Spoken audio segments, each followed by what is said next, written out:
C'est une journée d'une grande importance dans la vie de Georges Saint-Pierre aujourd'hui. À Las Vegas, en fin de semaine, samedi soir, c'est UFC 266. Et en marge, donc en parallèle de cette soirée-là, ce soir, c'est une cérémonie pour son intronisation au temple de la renommée du UFC. On va en parler avec Max Carabine. Salut Max! Salut, ça va bien? Ça va bien et toi? Oui, en pleine forme, merci beaucoup. Yes, je suis contente de te parler. Je racontais un petit peu tantôt à nos auditeurs le fait que je t'écoutais cet été, puis je te trouvais bon, puis je m'étais dit à un moment donné, il faut que je rentre ce gars-là dans mon show quand j'en aurai l'occasion. Et je t'ai parlé hier et t'étais très enthousiaste. Alors, je suis contente de t'avoir. Ouais, ben c'est très flatteur, je te remercie beaucoup. C'est fun, hein, parce que toi, t'es comme honoré d'être dans mon show, puis c'est plutôt moi qui l'ai de t'avoir. Les deux, on est comme contents qu'on soit là. Fait que voilà, ben, c'est merveilleux.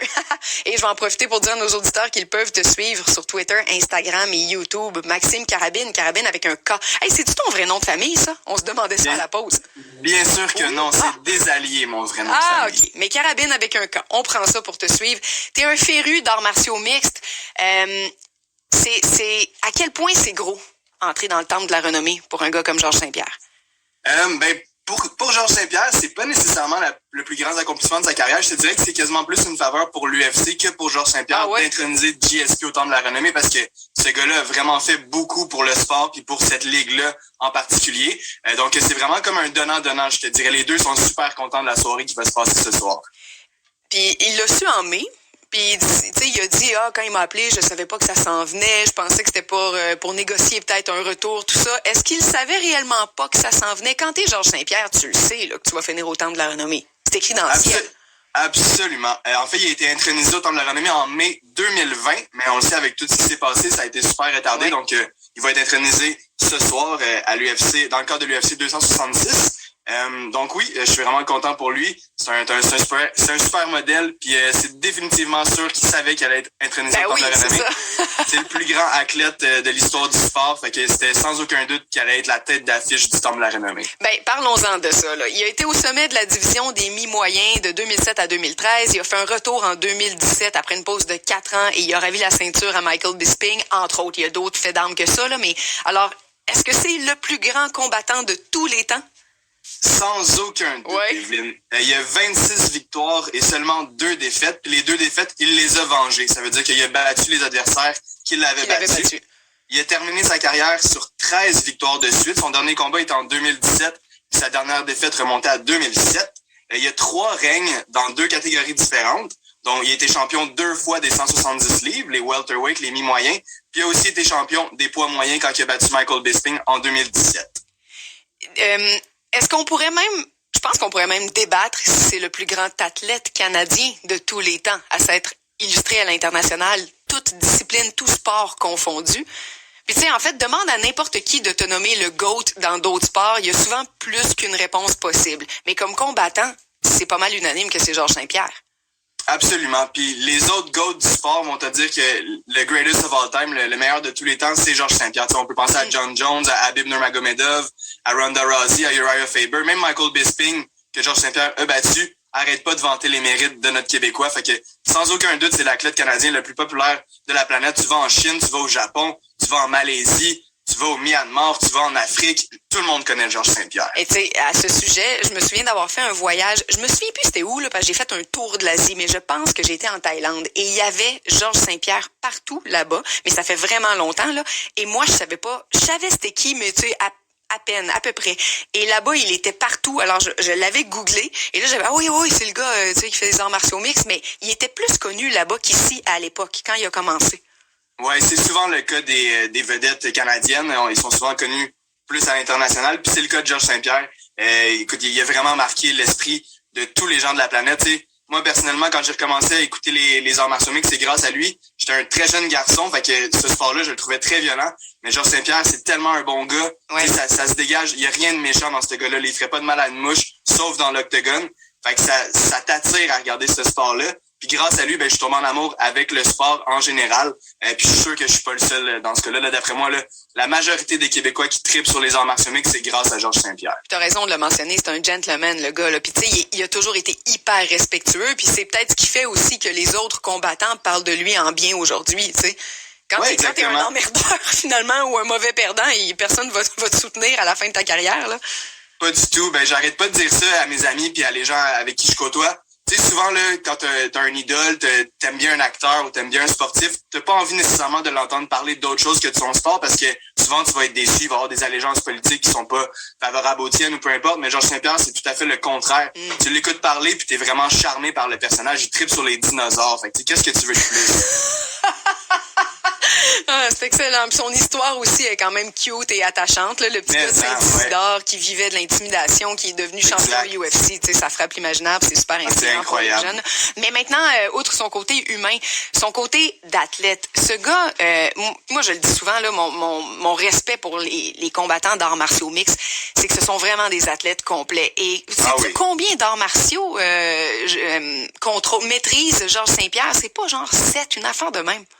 Il y en a beaucoup. Il y a probablement des arts martiaux qui sont un petit peu plus, tu sais, comme vraiment des arts martiaux puis pas des techniques pour la bagarre. Mais si on parle vraiment de techniques pour la bataille, il est très fort en lutte. Georges, en boxe, c'est un shoot boxing athlète. Ça veut dire qu'il va se battre avec ses poings, mais il va être très bon aussi pour amener ses adversaires au sol. C'est vraiment comme ça qui a marqué sa carrière. Il est extrêmement complet. Puis tu sais, le gars, il est rendu à 40 ans. Tu le suis probablement sur les médias sociaux, là? Absolument. J'invite les gens à suivre Georges Saint-Pierre, notamment sur Instagram. Premièrement, il est hilarant. Là, il est trop drôle, ce gars-là. Je suis pas sûre qu'il est au courant qu'il est drôle, mais il est vraiment drôle.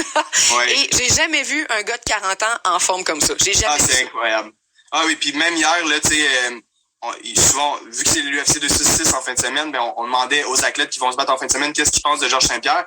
Puis le 3/4 ont dit qu'il était plus en forme que ceux qui sont dans la ligue en ce moment. Ah oui, il pourrait revenir demain matin puis il pourrait vraiment être au top de son sport encore. Là. Mais là, c'est ça. Autant en forme, là, moi je me demande, y a-tu quelque chose derrière ça? Est-ce qu'il veut faire un retour encore? Il y a pas ce qui l'intéresse, Georges, c'est de faire un combat de boxe. Tu sais, là, c'est bien populaire ces temps-ci d'aller faire un combat de boxe contre une célébrité ou peu importe. Ouais. Georges, il aimerait vraiment beaucoup ça. Il voulait se battre contre Oscar de la Hoya récemment, mais il a pas pu parce qu'il est encore sous contrat avec l'UFC jusqu'en 2023. Après 2023, il va pouvoir se battre. Puis crée-moi qu'il risque d'être encore en meilleure forme qu'il est en ce moment. Je pense que oui, hein. Puis tu vois, justement, tantôt, je disais au mois de mai 2020, quand il y a eu l'appel de Dana White pour son intronisation, il pensait que c'était pour un retour.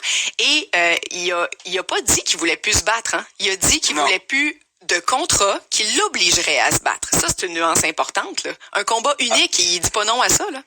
Absolument. Il voulait se battre contre Khabib Nurmagomedov. Ça aurait été un combat vraiment qui aurait rentré dans la légende. C'est le champion des 155 livres qui a pris sa retraite tout récemment. Ça aurait été vraiment un combat qui aurait vraiment plu à beaucoup de monde sur la planète. Non, Georges Saint-Pierre, on pourrait croire qu'il a encore envie de se battre, effectivement. Ouais, hein. Puis, tu sais, il y a toujours, je pense que là, lui et je pense que Dana White a un grand respect pour Georges Saint-Pierre. Tu sais, il l'intronise, il croit. Je pense que ça, c'est indéniable. Mais, c'est-tu moi où il y a quand même des petites frictions entre ces deux gars-là, tout le temps pour des raisons contractuelles ou de valeur. Ça a toujours été, ils se sont toujours un petit peu écorchés, j'ai l'impression. Oui puis non, mais c'est vraiment une relation amour-haine, je te dirais. Qu'est-ce que Dana a peut-être moins aimé de Georges Saint-Pierre, c'est quand Georges a vraiment fait comme beaucoup pour cleaner le sport, pour rendre le sport propre, parce que il aimait pas ça se battre contre des gars qui étaient sur les stéroïdes, puis c'est bien évident. Puis ça, Dana White a peut-être pas aimé parce que Georges Saint-Pierre il a pris une pause de 4 ans. C'était aussi pour raison d'anxiété. Fait que ça, c'est bien de le mentionner aussi. Tu sais, c'est super pas à la mode, mais tu sais, ces temps-ci, on voit beaucoup ça dans les journaux avec Jonathan Drouin puis Simone Biles. Ben, Georges Saint-Pierre, c'est un des premiers à vraiment avoir parlé de son anxiété de performance, de combat, puis tout. Puis il est sorti de l'UFC pendant 4 ans alors qu'il était sous contrat. Fait que ça, c'est sûr que ça l'a pas plu à Dana. Mais Dana White adore Georges Saint-Pierre. C'est vraiment son athlète chéri. Il ferait tout pour Georges Saint-Pierre, j'en suis sûr et certain. Hier, t'as jasé un peu avec Pat Côté, Oli Aubin de Georges Saint-Pierre, puis qu'est-ce que tu disais, eux autres? C'est drôle parce que, tu sais, moi, je leur demandais c'est qui pour eux Georges Saint-Pierre, mais ces deux gars-là, c'est vraiment des bons chums à Georges Saint-Pierre. Fait qu'ils ont vraiment pas la même relation que moi puis le reste des Québécois, on peut avoir avec GSP.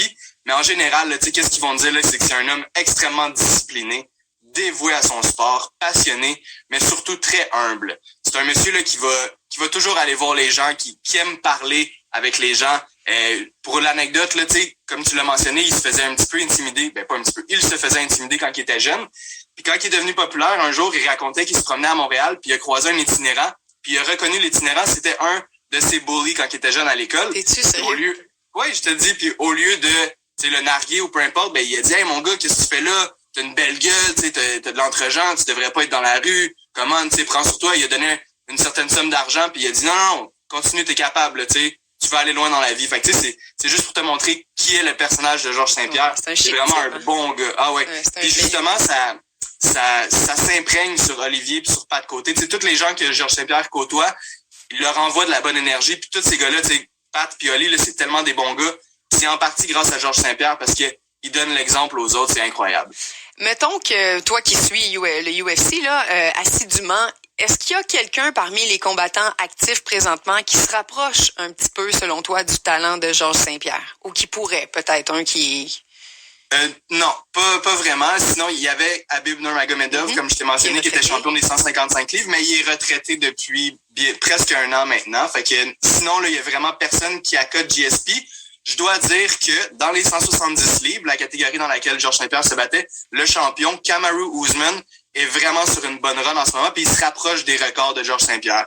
Fait que c'est bien de mentionner, Kamaru Usman va peut-être se rendre au niveau de Georges Saint-Pierre, mais il y a personne qui arrive à la cheville jusqu'à maintenant. Puis, tu sais, c'est sûr qu'en nombre de titres, de gains, tout ça, on est loin, là, mais en termes juste de potentiel de combattant, même ça, tu le vois pas en ce moment? Non, pas du tout. C'est fou, hein?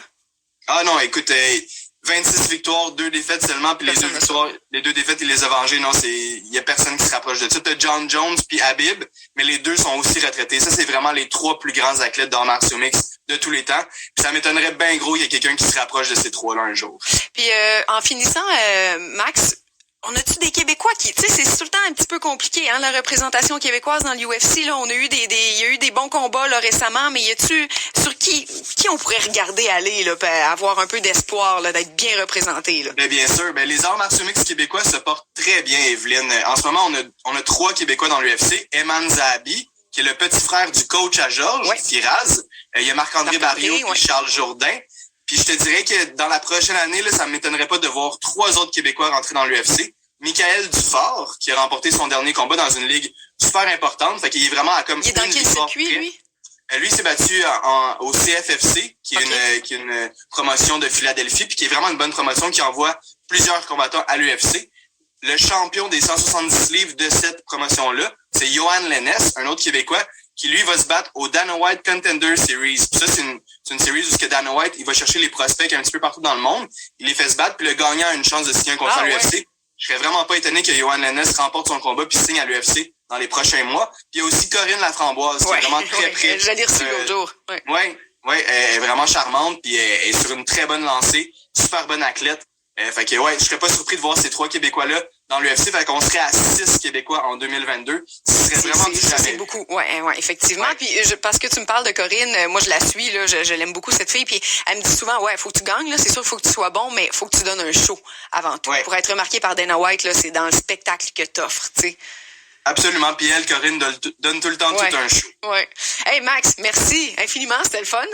Oui, absolument. Alors, je rappelle aux gens qui peuvent te suivre sur tes différentes plateformes et médias sociaux. Max Karabine avec un K. T'es bien gentil. C'est exact. Toujours un plaisir. Merci, Evelyne. Salut, passe une belle journée.